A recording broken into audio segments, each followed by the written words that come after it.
Today I'm going to be doing some A and B testing and experimentation with mic placement with two SM57's while recording my Spin It piano. It's a Stark brand, so it's the hardest type of piano to record as far as being a Spin It, and it's also sort of a beginner style piano, so you don't get real clean tones out of it for recording. Huge challenge with recording, but that's why we're doing this. I'll be hooking the two SM57's up to my Zoom H5. I won't be using the built-in room mic, just SM57's, which are easily accessible microphones, which I imagine many people have. And then with the Zoom H5, I'll be able to use my studio headphones to reference in pretty much in real time, so I can get the recordings, I can test them, I can decide with you which ones you like, and then we can move on and see if we can tweak it anymore. Let's get going. By the way, my voice is coming directly through the mic. I got the audio feeded into the camera, so that's why the voice quality went down.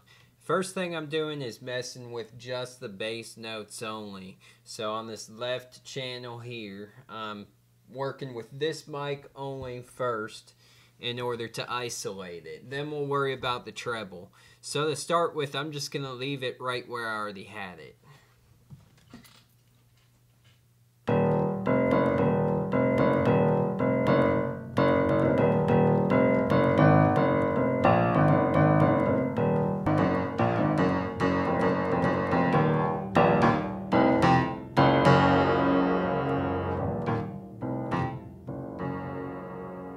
It's up pretty close.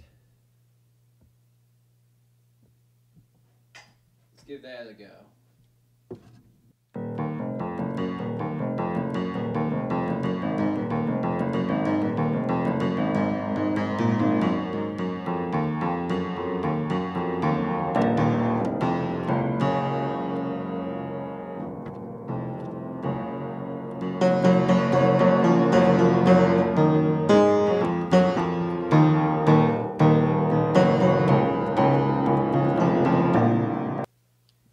So between the last two, I think having it down inside the piano basically was kind of making it a little bit more muddy sounding. So let's try and do the opposite. On the Spin It piano, everything's already so close together that maybe ideally you want to give it some time to disperse. And I'm thinking angle it down kind of like this, because you're still going to have audio coming from out here, but you want to try and isolate what's coming way over there on the treble end, so then you can do some panning and still try and accomplish a bass on the left and some treble more on the right.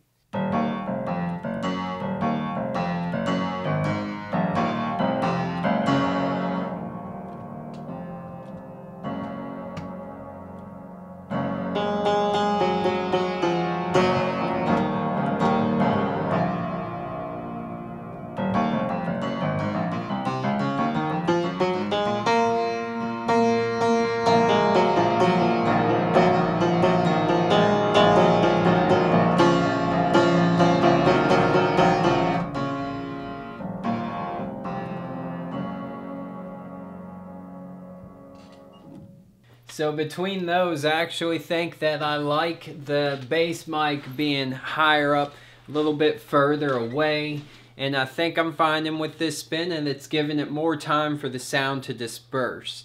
Now we kind of lose some of that deep low bass sound, which you don't get a lot from a Spin It anyway, so it's kind of accurate, but I think when you get the mic closer up, you're getting some more muddiness, which in hand gives it a more low kind of boomy sound in the bass, but also you're not getting as clean of tonality, so it's gonna be harder to edit when you go to process that. If you bring it in a DAW and want to clean it up, you could hopefully throw some more bass in. So my thoughts on this are I'm gonna keep it further away and hope that maybe I can just compensate for it by turning the bass up a little bit to accomplish a clean sounding bass.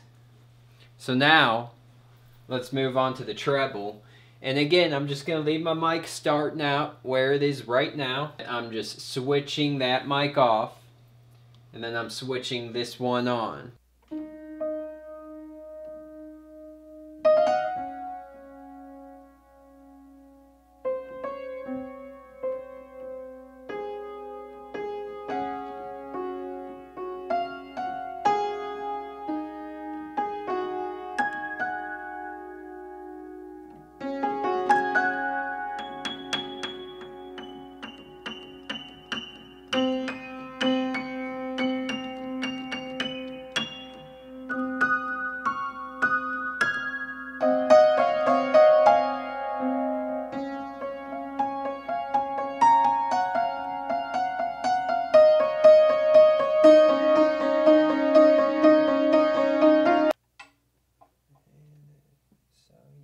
It's right about there.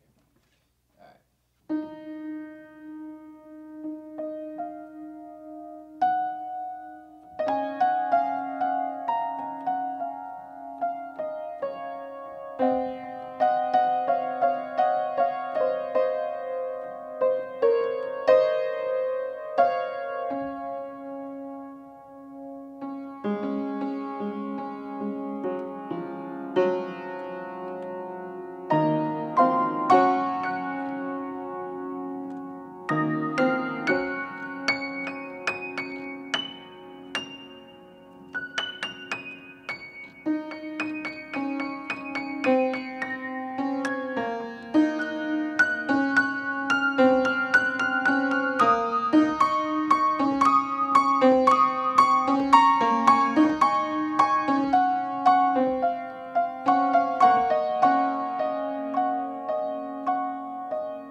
So you had a chance now to hear the 3 different positions for each microphone.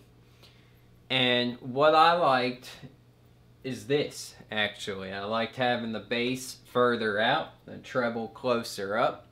And I think I'll have to do some tweaking when I'm going back and editing that audio. I may end up, I suspect, cranking the bass up a little bit to create more of an artificial presence, because I just can't get that without getting a muddy bass sound when I bring the mic in closer.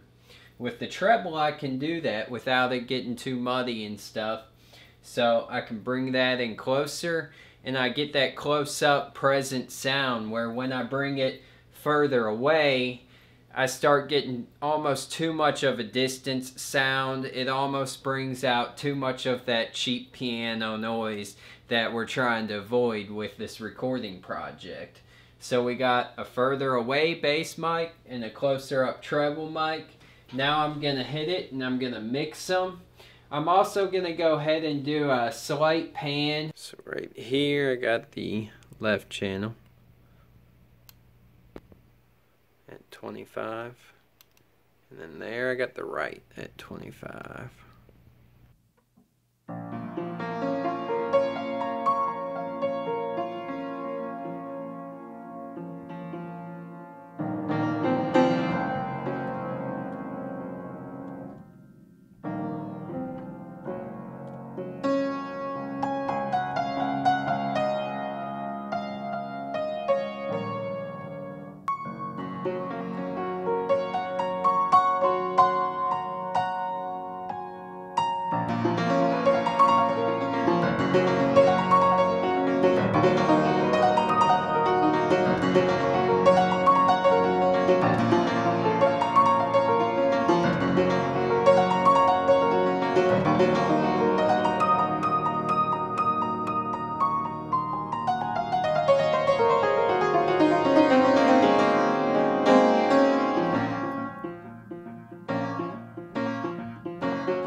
few quick final notes.